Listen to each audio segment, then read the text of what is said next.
Hi, I'm Brent Stafford, and this is RegWatch by RegulatorWatch.com. The Food and Drug Administration announced on Tuesday that it was cracking down on the sale of e-cigarettes to minors, especially the popular vaping JUUl brand, and said it had issued warning letters to several dozen retailers and demanded that JUUl Labs submit company documents with health and marketing information. As reported in the New York Times, the Wall Street Journal, and others, the agency said it had conducted an undercover operation this month, issuing warnings to 40 retailers, including gas stations and convenience stores, for selling JUUl products to minors. In addition, the FDA Commissioner Dr. Scott Gottlieb said the agency had sent JUUl Labs a letter seeking documents related to the company's marketing tactics used to appeal to youth and on the health research that was conducted to sell the product. Joining us today by phone is Dr. Phillips, leading harm reduction advocate and intrepid reporter and analyst over at dailyvapor.com. Thanks again for joining us on RegWatch. First off, Carl, please explain to our viewers what happened today with the FDA. Well, it seems to be a culmination of the concerted attack that we've been seeing on JUUl from politicians and especially the media, clearly egged on, set up, and organized by someone to vilify JUUl brand e-cigarettes.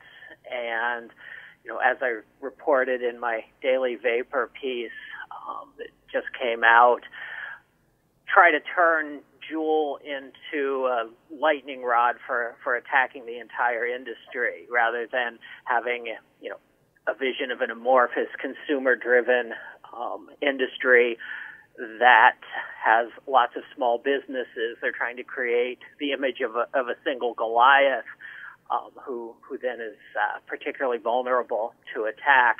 So in a press briefing, a online statement, emails, everything you can imagine, FDA put out a blitz today attacking JUUl, and also subpoenaing them effectively for documents. Basically, they want to examine from cheek to jowl what JUUl has been doing and how they've been marketing. Yeah, well, I mean, that's officially what they want to do, though it's pretty clear to those of us who follow these issues that that's not their ultimate goal. As my next Daily Vapor piece will point out, probably coming out tomorrow, the tone here is weird. It's wrong. It's odd. It's not the behavior of a normal investigation. This is the behavior of a setup, of a publicity stunt. Do you mean the FDA's actions, Carl, or are you speaking about the Wall Street Journal, New York Times, the high level national media coverage this got in synchronicity too today? Yeah, well, 10 hours ago I would have said that this is about the campaigners, the organizations like Campaign for Tobacco-Free Kids, trying to create a publicity campaign to push FDA in a particular direction, clear to the point of more or less banning vapor products is their ultimate goal. Given the details of what came today out of FDA from the commissioner, it's not so clear that FDA was the target of this, and it seems like they were the instigator of it. And again, I will be covering that in my next Daily Vapor article. And that's obviously something that our viewers should be keeping their eye on for. Carl, you've been covering, obviously, this issue with regard to vaping now for some time, and you don't really hold your punches. What do you think of JUUl and their marketing tactics that they've done? Or have they done anything wrong in your mind, or are they being scapegoated? Well, to my knowledge, and I haven't personally made a study of exactly how they market or how anyone markets specifically, to my knowledge, there's nothing questionable. I mean, what happens here, what has always happened in the tobacco wars, is that basically the tobacco controllers define any marketing as marketing to children. I mean, perhaps a black and white text, posted in a adults-only venue might cause them to say this is marketing to adults only. But, I mean, basically anything that might be seen by children that might be catching the eye of, any human being, including a teenager or an adult, gets labeled as marketing to children. So the whole concept is completely worthless. If every bit of advertising is marketing to children, then what does the term even mean? I'm not aware of anything that would cause a normal person to say, oh yeah, they're targeting children here.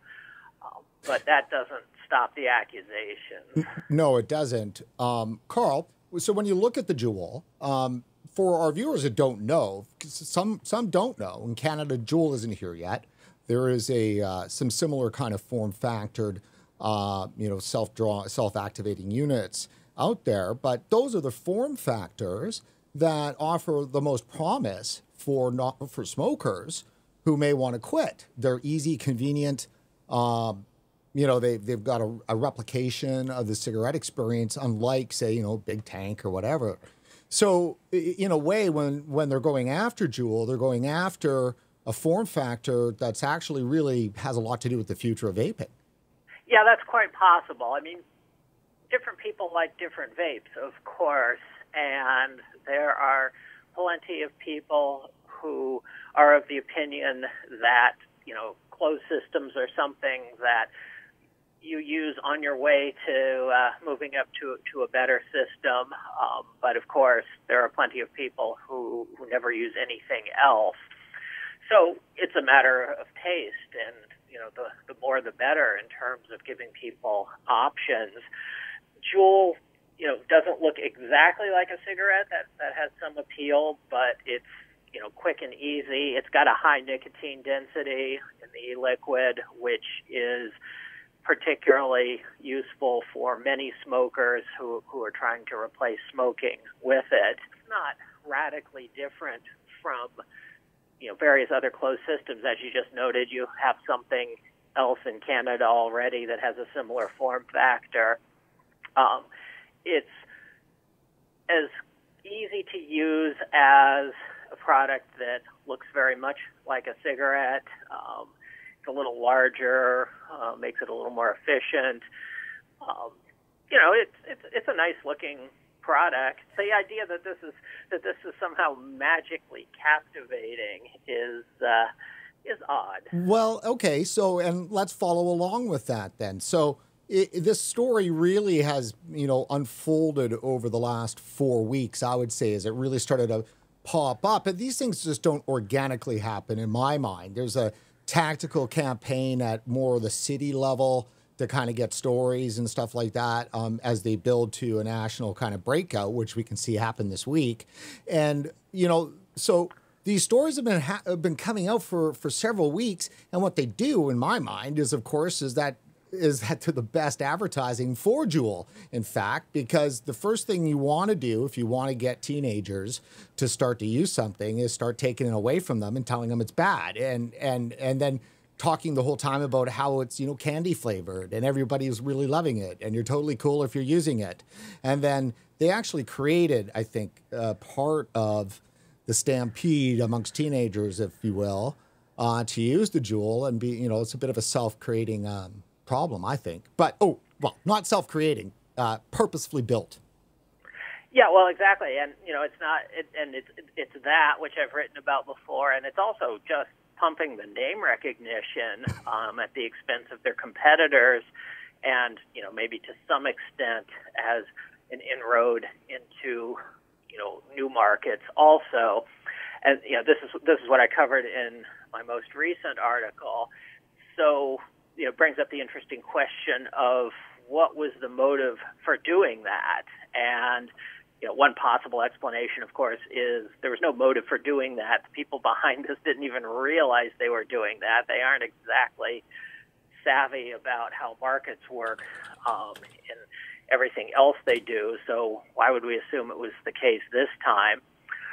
But there are other explanations that it was intentional.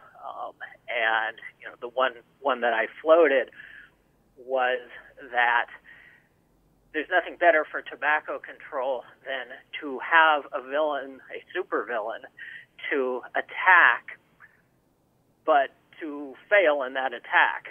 That is, you don't want to actually attack your supervillain, knock him down, and then not have an excuse for attacking the category anymore.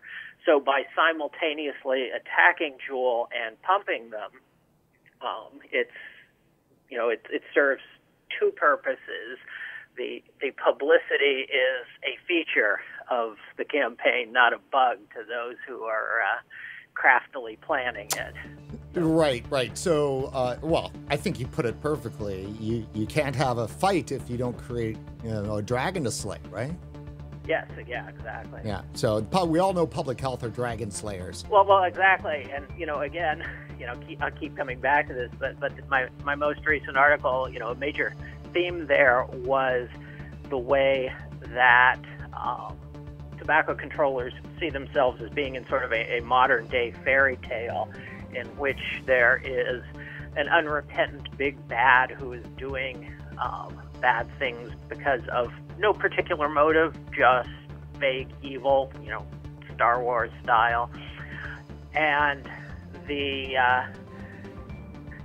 opportunity to create the big bad out of a competitive and even to some extent atomized industry is a lot of what's behind this.